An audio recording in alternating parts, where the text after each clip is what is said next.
Ons praat vandag oor bestaansvraagstukke. Alle volke, kulture of beskawings het bestaansvraagstukke wat letterlik hulle oorlewing bepaal. Nou, Afrikaners se bestaansvraagstuk is ons eilverspreiding, waar die Duitsers se bestaansvraagstuk hulle ligging in die middel van Europa is en dit al meer as een keer hulle nederlaag in oorlog beteken het, waar Afrika se bestaansvraagstuk, die meeste lande in Afrika, is armoede. As hulle dit nie kan oorkom nie, dan is daar 'n baie swaar toekoms vir hulle. Maar ons vraagstuk as Afrikaners is nie ons klein getalle soos mense dink nie, maar is ons eilverspreiding. As jy kyk na die getalle, dan is ons meer Afrikaners as die totale inwonertal van groot lande soos Namibië, soos Lesotho, Macedonië, Slovenië, Botswana, Letland, Gabon, Estland, Swaziland, Mauritius, Cyprus, Luxemburg en nog 'n hele klomp ander. So ons probleem is nie ons getalle nie. Ons probleem is dat ons 'n eilverspreide minderheid reg oor die land is. En daarom het ons nie ons eie Skotland waar ons eie besluite kan neem nie. Maar wat is die gevolg hiervan?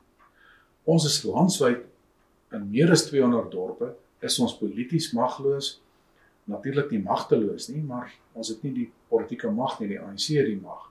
Ons word getuister deur geweldsmisdaad, dorpe verval feitelik oral buite die Weskaap, daar's oral groot druk op Afrikaanse skole en natuurlik rasseteikens in die werksplek en vir ons besighede. Maar daar's nog 'n probleem. Die feit dat ons so eilverspreid is en eintlik oral 'n minderheid is en nie gekonsentreerd bly nie, maak koste-doeltreffende dienste baie moeilik. En hier praat ek van dienste soos onderwys waarvoor jy 'n kritiese massa van mense nodig het, veiligheid, bejaardesorg, welsyn en dan natuurlik die gewone dorpsdienste. Jy het oral ekonomie van skaal nodig. Dan kom ek nog 'n syfer. Vanweë die feit dat ons so landwyd bly, baie ver, die meeste mense wat baie ver van universiteite af bly, gaan net 27% Afrikaners vir hoër opleiding, byvoorbeeld universiteit toe. Teenoor 40% van Engelssprekende mense. Hoekom? Omdat hulle gekonsentreerd bly in universiteitsstede. En daarom het dit groot implikasies vir ons. Ons is uiteraard baie minder welvarend en die armoede onder Afrikaners is baie meer as onder Engelssprekende mense.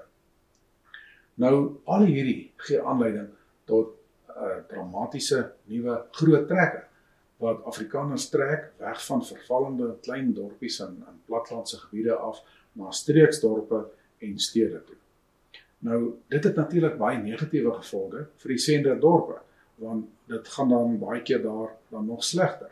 Maar aan die positiewe kant gaan dit beter met die ontvangerdorpe. Daar's meer mense en hierdie groter konsentrasies van Afrikaners maak groter autonomie moontlik.